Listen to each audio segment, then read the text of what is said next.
Bugün ne yapıyoruz sizce? Slime.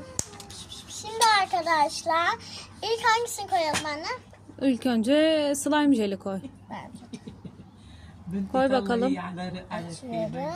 Evet arkadaşlar açıyorum. Dök. Evet döktük. Allah çok güzel gözükmüyor arkadaşlar. Tamam. Ben böyle tutayım, sen diğerlerini şey yap. Tamam. Sıra bunda. Bunun rengi yeşil görünüyor ama Tamam sonra yeşil olur belki. Yeter mi anne? tıraş köpüğü de sıktı.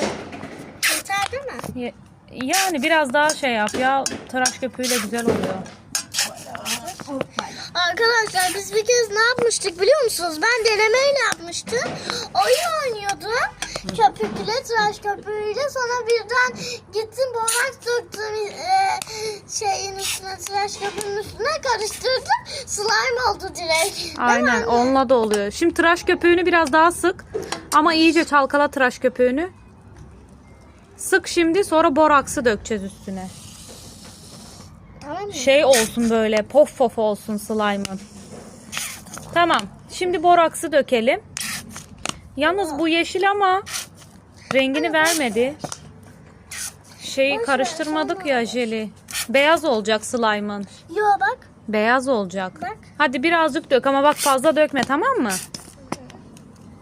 Ne kadar? Sen söyle. Azıcık damlat. Tamam. Biraz daha bence. Şimdi karıştır. Bakalım olacak mı Karıştır. arkadaşlar? Güzel güzel karıştır. Bence köpük oldu. Oo bak, slime'ın olmaya başladı. Aa ne güzel oldu. Aa, O bile evet. yetti, gördün mü? Evet. İyice karıştır iyice. Bir şey söyleyeceğim. Tıraş köpüğüyle Aa, yeşil de geliyor. boraksı karıştırınca oluyor anne. Senin haberin var mı? Öyle mi? Evet. Ben bir kez denemiştim. Şey de ya. koyabiliriz sonra, gıda boyası. Yok ya. Şey gibi olsun. Beyaz mı istiyorsun? Hiç beyaz slime olmamıştı.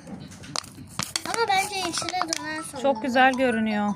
Bence de. Bak, Evet. biraz uzaklaşmam lazım. Her yerine Çok güzel pof pof oluyor. Sen şimdi onu böyle toparla.